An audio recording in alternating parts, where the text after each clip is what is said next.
Assalamualaikum warahmatullahi wabarakatuh.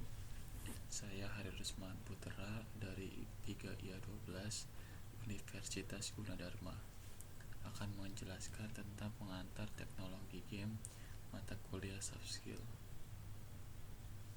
Aspek teknologi dan bisnis dalam game. Game komputer atau permainan digital yang dimainkan dengan komputer saat ini sangat digemari oleh masyarakat. Bila menyangkut tentang komputer, berarti ada teknologi yang terkait di dalamnya. Game yang dibahas saat ini berarti menjalankan sebuah aplikasi yang diinstal di sebuah komputer. Aplikasi game itu sendiri dapat dijalankan pada sebuah platform yang ada di komputer untuk aplikasi game tersebut. Dan bagaimana aspek teknologi dan bisnis pada game tersebut akan dijelaskan di buku ini. Teknologi dalam game. Para pengelola industri game berlomba-lomba untuk menciptakan game yang lebih nyata dan menarik untuk para pemainnya. Hal inilah yang membuat perkembangan games di komputer sangat cepat, sehingga games bukan hanya sekedar permainan untuk mengisi waktu luang atau sekedar hobi, melainkan sebuah cara untuk meningkatkan kreativitas dan tingkat intelektual para penggunanya. Aplikasi games dapat dijalankan pada berbagai platform. Beberapa platform media yang bisa dijadikan pilihan untuk advert games adalah personal komputer, web-based games, smartphones, dan lain-lain. Aspek teknologi dalam game. Yang pertama itu ada VR atau virtual reality. Virtual reality atau realitas maya adalah teknologi yang membuat pengguna dapat berinteraksi dengan suatu lingkungan yang disimulasikan oleh komputer. Suatu lingkungan sebenarnya yang ditiru atau benar-benar suatu lingkungan yang hanya ada dalam imajinasi. Lingkungan realitas maya terkini umumnya menyajikan pengalaman visual yang ditampilkan pada sebuah layar komputer atau melalui sebuah penampilan stereoskopik. Tapi beberapa simulasi mengikutsertakan tambahan informasi hasil penginderaan seperti suara melalui speaker atau headphone. VR pada teknologi game ini seperti memayakan dunia nyata dan membuatnya di dalam bentuk 3D, serta dibuat seolah-olah dalam game itu kita seperti melakukan aktivitas yang ada seperti di dunia nyata. Keterkaitan virtual reality dengan game saat ini sangat berpengaruh di bidang teknologi, karena dengan adanya VR ini para gamers seolah-olah ada di dalam permainan tersebut. Para gamers dimanjakan oleh teknologi VR ini. Virtual reality akan selalu terikat dengan dunia hiburan. Dimulai pada awal 1990-an, Nintendo dengan Virtual Boy, Virtual EO dengan perangkat iGlass, dan lain-lain. Contoh yang lebih modern adalah Nintendo Wii, Xbox Kinect, dan PlayStation Eye atau Move yang akan melacak pergerakan pemain. Apa saja game-game yang menggunakan VR ini bisa kita lihat di dalam game Sims, Idle Street, Audition, dan lain-lain, di mana pemain melakukan aksi seperti melakukan kehidupan di dunia nyata sehari-hari, seperti berinteraksi dan bersosialisasi dengan orang sekitar walau hanya dalam bentuk 3D. Ini adalah contoh dari VR. Dia bisa membayangkan imajinasi kalau dia itu seperti menembak atau seperti bertempur. Lalu yang kedua ada augmented reality atau AR.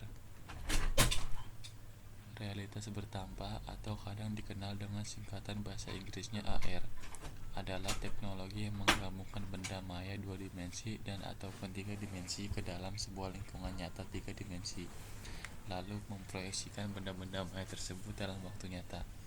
Tidak seperti realitas maya yang sepenuhnya menggantikan kenyataan. Realitas tertambah sekedar menambahkan atau melengkapi kenyataan. Benda-benda maya menampilkan informasi yang tidak dapat diterima oleh pengguna dengan inderanya sendiri. Hal ini membuat realitas tertambah sebagai alat untuk membantu persepsi dan interaksi penggunanya dengan dunia nyata. Informasi yang ditampilkan oleh benda maya membantu pengguna melaksanakan kegiatan-kegiatan dalam dunia nyata. Game yang berbasis AR ini sudah diperkenalkan di Indonesia baik berupa game di smartphone maupun game di web yang bertujuan untuk promosi. Aplikasi AR yang bisa dimainkan di telepon seluler sekarang ini umumnya bukan untuk memutar game, tetapi biasanya untuk menembak bangunan atau restoran yang berdasarkan GPS akan memunculkan data tentang harga atau menu favorit. Misalnya, aplikasi layar yang sudah bisa diunduh di ponsel secara gratis. Bedanya game AR dibandingkan dengan game biasa adalah teknologinya yang mampu menggabungkan objek 3D dengan lingkungan di sekitar kita yang dapat ditampilkan di layar handphone atau komputer. Ini adalah contoh dari AR. Lalu ada bisnis dalam game. Bisnis dalam game komputer berkembang pesat seiring dengan berkembangnya teknologi canggih saat ini. Dahulu kita hanya dapat menikmati game yang tersedia di dalam komputer itu sendiri, seperti pinball dan solitaire. Namun, sekarang sudah tersedia game online, dan juga games yang dapat di-download baik free maupun berbayar. Games berbayar juga merupakan bisnis karena sama saja dengan kita mengeluarkan uang untuk membeli sebuah barang. Games berbayar ini biasanya memberikan kepuasan tersendiri bagi pembelinya, karena terdapat fitur yang bagus di dalamnya. Lalu ada aspek bisnis dalam dunia game. Yang pertama itu adalah warnet atau warung internet. Warnet atau biasa disingkat warung internet adalah salah satu bentuk usaha yang dikelola oleh kelompok atau individu yang memberikan pelayanan dalam bentuk jasa internet oleh penggunanya. Biasanya pengguna dikenakan biaya per jam atau lebih, sesuai lama penggunaannya. Tetapi, ketika perkembangan teknologi telah merambah ke seluruh penjuru, warnet pun merambah ke seluruh pelosok pemukiman, dan tempat-tempat yang sebelumnya tidak diperkirakan dapat dijadikan sebagai lahan untuk membuka usaha warung internet. Oleh karena itu, pengguna warnet menjadi semakin luas, mulai dari anak-anak sampai orang tua. Yang kedua adalah voucher game. Salah satu permainan yang paling diminati dewasa ini adalah game online.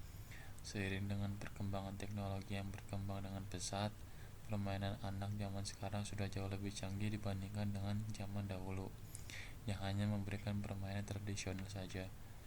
Walaupun game online ini awalnya dibuat untuk anak-anak, namun pada kenyataannya, game online sudah memiliki beragam model permainan dan animasi yang sangat menarik, tidak hanya diminati oleh anak-anak saja. Bahkan orang dewasa pun sangat menggemari game online, hingga seringkali karena terlalu asyik bermain, mereka sampai lupa dengan waktu. Game online ini tidak terlepas dari koneksi internet dan voucher game online. Yang ketiga ada game developer. Sebuah game yang diciptakan biasanya melalui kerjasama dengan perusahaan terpisah yang disebut developer atau pengembang, dan publisher penerbit. Developer atau pihak menciptakan sebuah game, publisher mempromosikan dan memperdagangkan game tersebut, juga menyediakan customer service atau pelayanan bagi para gamer. Seringkali publisher dibutuhkan untuk manufaktur dan mendistribusikan game yang dikembangkan oleh studio game yang independen atau yang hanya berfokus untuk membuat game. Tanpa publisher, banyak game studio sulit untuk merilis gamenya. Seperti layaknya seorang penulis buku, mereka belum tentu mencetak sendiri bukunya ribuan eksemplar, memasarkan sendiri dan mendistribusikan sendiri. Namun, tentunya penulis membutuhkan penerbit buku untuk melakukan semuanya itu. Lalu ada penjelasan konsep pembuatan skrip game komputer. Desain skenario pada sebuah game sama halnya dengan desain skenario pada sebuah film. Jika pada sebuah film terdapat sutradara, namun pada game terdapat perancang game. Mengapa dibutuhkan sutradara pada sebuah film? Jawabannya adalah karena pada sebuah film membutuhkan skenario dan adegan yang setiap pemain memiliki ciri khas masing-masing. Jika dibutuhkannya, perancang game dalam suatu desain game ialah untuk memberikan ide dalam pembuatan skenario serta adegan yang terdapat di setiap karakter. Selain itu, karakter pada sebuah game pasti memiliki ciri khas yang tidak dimiliki oleh karakter lain. Pada sebuah game, untuk menggambarkan bagaimana game tersebut akan dibuat, dinamakan GDD atau Game Design Document. GDD tersebut merupakan acuan yang digunakan oleh para anggota tim pengembang dalam pembuatan game. Hal itu sesuai dengan pendapat yang dikemukakan oleh Bob Gates tahun 2004. Pembuatan game akan dimulai dari pembuatan Game Design Document. Game Design Document digunakan untuk menjadi landasan pengembangan game tersebut dan untuk menarik minat pembaca serta menginformasikan gambaran keseluruhan game yang akan dibuat kepada tim pengembang. GDD bisa dikatakan sebagai living document, yang berarti perubahan bisa dilakukan sesuai dengan kebutuhan baru. Akan tetapi, jika terlalu sering melakukan perubahan, akan menyebabkan implementasi pada sebuah game akan terganggu. Dengan adanya game design dokumen yang detail akan mampu memberikan gambaran lengkap bagi seluruh tim sehingga proses pengembangan game lebih efektif dan efisien. Pada penjelasan barusan sudah menyinggung mengenai perancang game. Terdapat 4 bagian pada saat perancangan game, yakni 1. Pemimpin desainer, orang yang menggerakkan konsep game tersebut menjadi lebih menarik dan membuat game tersebut memiliki nilai artistik di dalamnya. Game mechanic designer, orang yang membuat suatu aturan pada sebuah permainan sehingga permainan tersebut tidak berat sebelah atau bisa dikatakan seimbang. Yang ketiga, tingkat desainer atau lingkungan desainer, orang yang bertanggung jawab dalam membuat lingkungan permainan agar pada sebuah game menjadi lebih real. Yang keempat, ada writer, seorang yang bertanggung jawab dalam membentuk satu narasi dalam game, dimulai dari alur cerita hingga apa saja yang dilakukan pemain pada saat memainkan game tersebut. Oleh karena itu, penulis harus bekerja sama dengan desainer utama dalam pembuatan skenario game. Lalu ada skrip. Sebelum kita bahas lebih jauh mengenai game skrip, apa kalian tahu pengertian dari skrip? Bahasa skrip merupakan suatu bahasa pemrograman komputer yang diterjemahkan secara khas dan dapat diketik secara langsung dari keyboard. Skrip sendiri dibedakan dari program. Mengapa dari program? Jawabannya adalah karena program dikonversi atau diubah ke dalam file yang bersifat executable berbasis biner 0 atau 1 sebelum skrip tersebut dijalankan. Ketika skrip dijalankan, tidak akan merubah isi di dalamnya dan menerjemahkan setiap instruksi yang dilaksanakan. Skrip sendiri digunakan untuk mempersingkat proses pada saat kompilasi pada akhir dijalankan. Game script sendiri berfungsi untuk mendokumentasikan rules dan core mekanik pada sebuah game. Fungsinya adalah membuat suatu aturan yang mendetail pada game dan agar kita bisa mengetahui cara memainkan game tersebut. Pada saat pemilihan bahasa di pemrograman yang digunakan untuk membuat suatu game, perlu diperhatikan beberapa syarat berikut ini. Yang pertama, speed. Bahasa skrip sebuah game harus memiliki kemampuan berjalan secepat mungkin. Mengapa dibutuhkan speed pada skrip game? Jawabannya adalah karena kita akan membuat suatu game dengan suatu level. Pasti secara logikanya suatu perilaku karakter dan rintangan yang terdapat di dalamnya akan berbeda. Jika kita menggunakan bahasa skrip yang lambat, maka akan memakan waktu yang cukup lama untuk membuatnya. Yang kedua, kompilasi dan interpretasi. Bahasa skrip jika ditinjau secara luas diinterpretasikan melalui susunan suatu rangkaian byte. Interpreter akan melihat skrip setiap baris serta penyusunan sesuai maksud dari skrip itu sendiri dan melakukan tindakan yang spesifik. Suatu byte akan terkompilasi dan akan dikonversi atau diubah dari teks menjadi suatu bytecode. Bytecode biasanya lebih padat jika dibandingkan dengan format teks. Mengapa disebut lebih padat? Jawabannya adalah karena kode byte dalam suatu format akan lebih optimal ketika dieksekusi, sehingga dapat berjalan lebih cepat. Yang ketiga ada ekstensibilitas dan integrasi. Bahasa script yang dianjurkan mempunyai akses ke fungsi yang signifikan ke dalam sebuah game. Sebuah script untuk menarikan sebuah karakter misalnya harus dapat memiliki kemampuan untuk menanyai game untuk mencari tahu apa yang bisa dilihat dan selanjutnya membiarkan game mengerti apa yang harus dilakukan untuk melakukan aksinya. Kumpulan fungsi yang dibutuhkan untuk mengakses sangat jarang diketahui ketika bahasa script telah diimplementasikan. Oleh karena itu, hal ini penting untuk memiliki sebuah bahasa yang dapat dengan mudah memanggil fungsi atau menggunakan kelas main code dalam sebuah game. Yang keempat ada array and tranche. Fungsi ini sering berguna untuk memanggil script secara ulang sehingga bisa digunakan kembali. Selain itu, fungsi ini dapat berjalan untuk sementara waktu, dan ketika waktu telah habis, maka script bisa ditunda. Dan jika script selanjutnya memiliki waktu lagi, maka akan menjalankan kembali script yang telah ditunda sebelumnya. Lalu ada storyboard. Storyboard merupakan suatu sketsa gambar disusun secara berurutan dan sesuai dengan naskah yang ada. Dengan adanya storyboard ini, kita dapat menyampaikan ide cerita kepada orang lain dengan lebih mudah. Mengapa dikatakan lebih mudah ketika menyampaikan ide menggunakan storyboard? Jawabannya adalah karena dengan menggunakan suatu gambar secara terurut, orang akan berhayal dengan mengikuti gambar yang telah disajikan sedemikian rupa, sehingga menghasilkan persepsi yang sama sesuai dengan ide cerita yang kita buat. Namun, untuk storyboard pada game akan memperlihatkan suatu gambaran yang berurutan yang menunjukkan level pada setiap game, menggambarkan adegan di setiap kejadian berbeda dan memiliki goal atau misi yang dibuat pada game itu sendiri.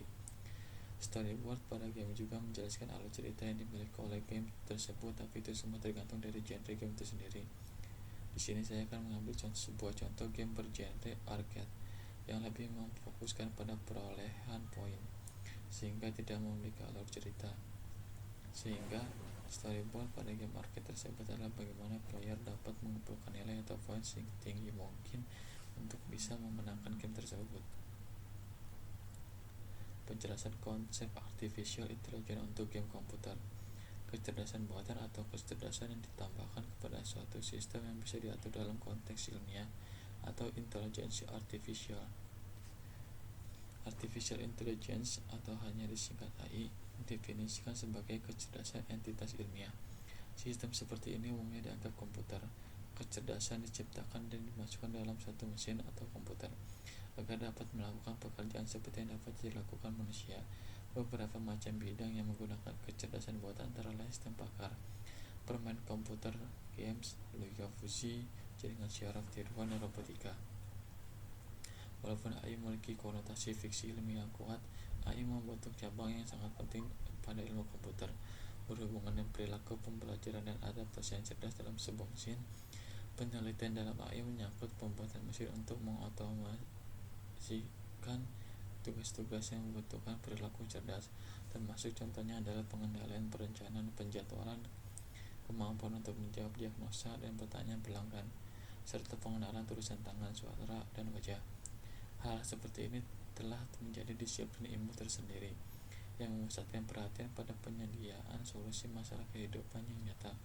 Setiap AI sekarang ini digunakan dalam bidang ekonomi, obat-obatan, teknik, dan militer, seperti yang telah dibangun dalam beberapa aplikasi perangkat lunak komputer rumah dan video game.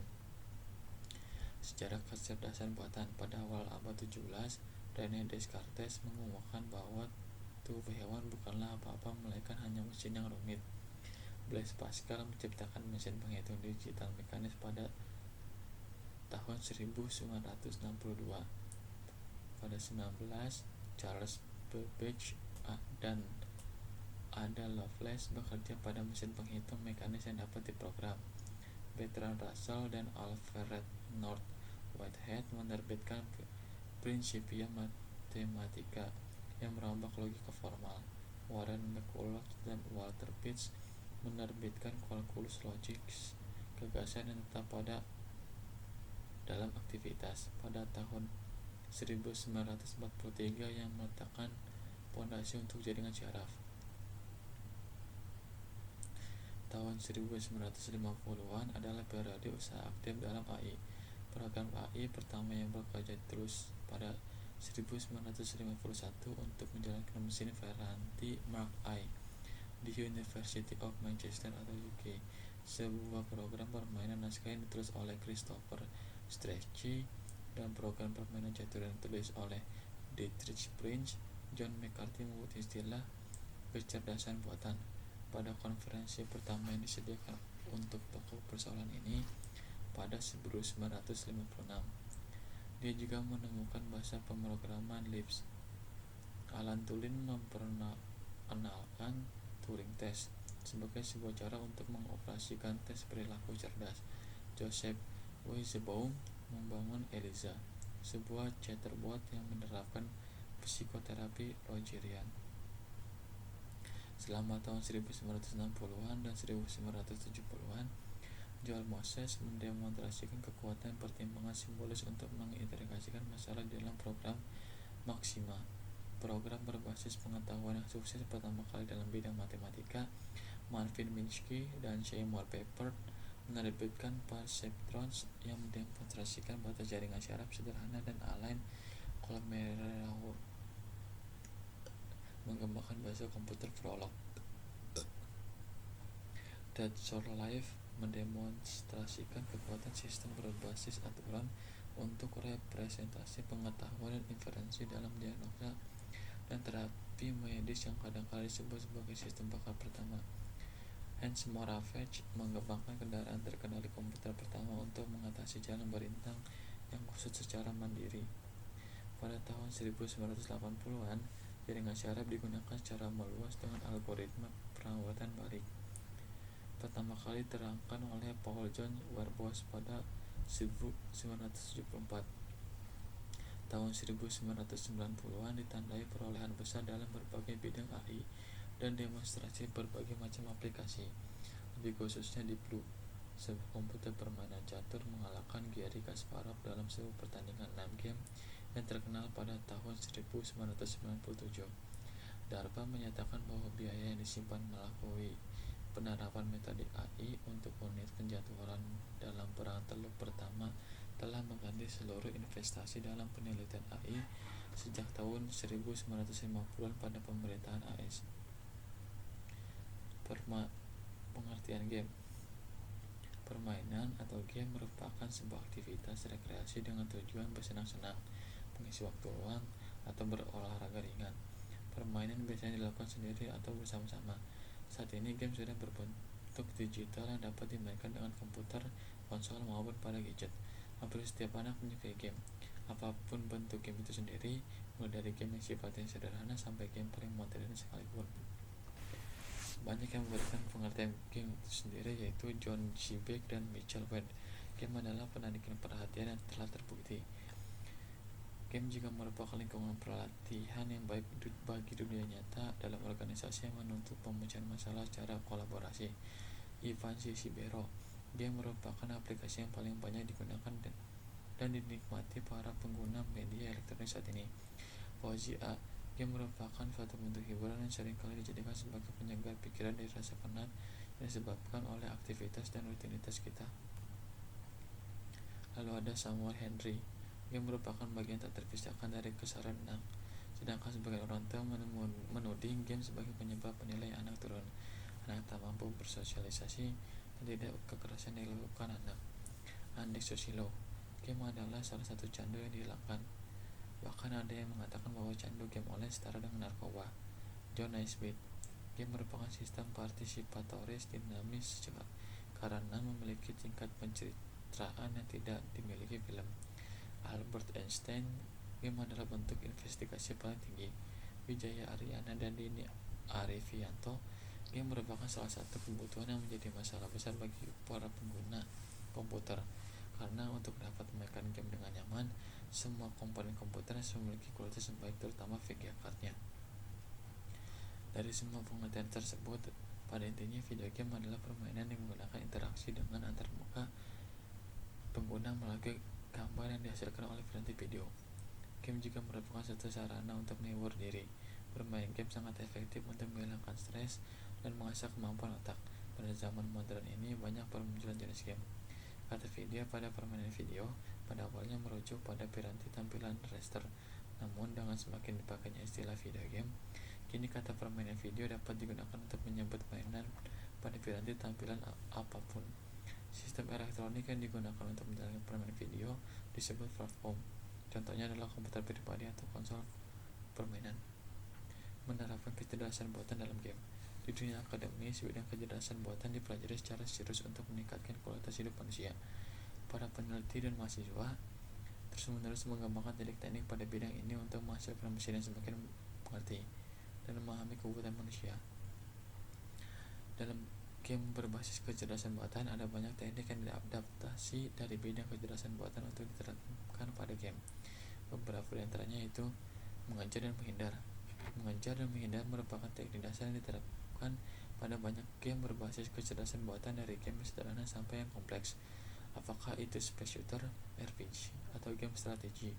Metode paling umum pada teknik mengejar dan menghindar ini adalah melakukan pemutakhiran atau update koordinat terhadap objek yang menjadi sasaran. Posisi relatif dan kecepatan dapat dijadikan sebagai parameter pada algoritma mengejar dan menghindar. Metode line of sight yang membutuhkan dasar rumus persamaan garis juga seringkali dijadikan basis metode mengejar dan menghindar. Pola pergerakan. Pola pergerakan merupakan cara yang sederhana untuk memberikan ilusi kecerdasan pada sebuah game. Game Galaga adalah contoh klasik penerapan pola pergerakan ini, di mana pesawat musuh dapat bergerak secara melingkar atau mengikuti pola garis lurus yang ditentukan. Contoh lain penerapan pola pergerakan adalah pada game first person shooter yang menampilkan monster yang sedang berpatroli pada jalur tertentu. Pada game simulasi pertempuran pesawat, di mana pesawat musuh dapat melakukan manuver-manuver di udara yang menyulitkan kita mengejar, atau karakter-karakter non-player atau figuran seperti kambing yang sedang berjalan kan membutuhkan teknik pola pergerakan ini.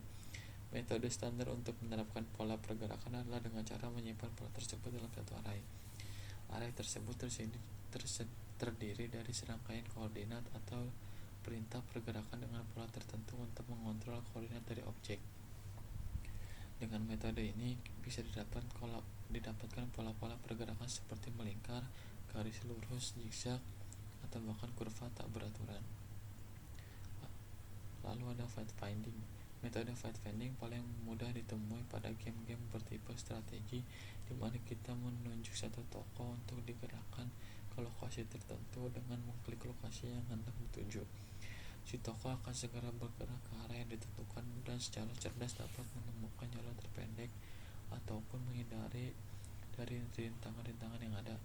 Salah satu algoritma fact finding yang cukup umum dan yang paling banyak digunakan untuk mencari jarak terpendek secara efisien adalah algoritma A-star. Secara umum, algoritma A-star adalah mendefinisikan area pencarian menjadi sekumpulan node-node atau tiles. Titik awal dan titik akhir yang ditentukan terlebih dahulu untuk memulai penelusuran pada tiap-tiap node yang memungkinkan untuk ditelusuri. Dari sini akan diperoleh skor yang menunjukkan besarnya biaya untuk menempuh jalur yang ditemukan, ditambah dengan nilai heuristik yang merupakan nilai biaya estimasi dari node yang ada menuju tujuan akhir. Iterasi akan dapat dilakukan hingga akhirnya mencapai target yang dituju. Lalu ada jaringan saraf tiruan atau neural network. Neural network cukup baik ketika diterapkan pada kasus-kasus yang sifatnya non-linear atau mengambil keputusan yang tidak dapat dilakukan dengan metode tradisional. Penerapannya seringkali pada game-game yang memerlukan kemampuan adaptif atau belajar dari pengalaman. Sebagai contoh, jika suatu ketika terjadi pertempuran antara player dengan unit komputer dan unit komputer yang mengalami kekalahan, maka pada kesempatan lain yang serupa, komputer akan memilih untuk tidak bertempur. Semakin banyak pengalaman yang dialami komputer, maka komputer menjadi semakin cerdas. Prinsip dasar dari jaringan saraf tiruan ini adalah perbaikan bobot secara terus-menerus agar output yang dihasilkan menjadi semakin akurat atau semakin cerdas. Lalu ada algoritma genetis. Algoritma genetis sedikit banyak dipengaruhi oleh teori evolusi yang dicetuskan Darwin, yaitu bahasa spesies akan terus-menerus beradaptasi dengan lingkungannya dan ciri khasnya yang terletak pada kromosom akan diturunkan pada generasi berikutnya. Generasi turun ini menerima gabungan kromosom dari kedua induknya yang disebut dengan crossover. Pada algoritma genetis akan diterapkan langkah ranking fitness untuk melakukan seleksi terhadap langkah ranking fitness untuk melakukan seleksi terhadap generasi turunan yang terbaik. Pada game berbasis algoritma genetis, turunan terbaik elemen dilempatkan ke dalam game, di mana akan digunakan oleh komputer untuk merespon perubahan-perubahan tingkah laku user. Sekian dari saya, Haridusman. Terima kasih. Wassalamualaikum warahmatullahi wabarakatuh.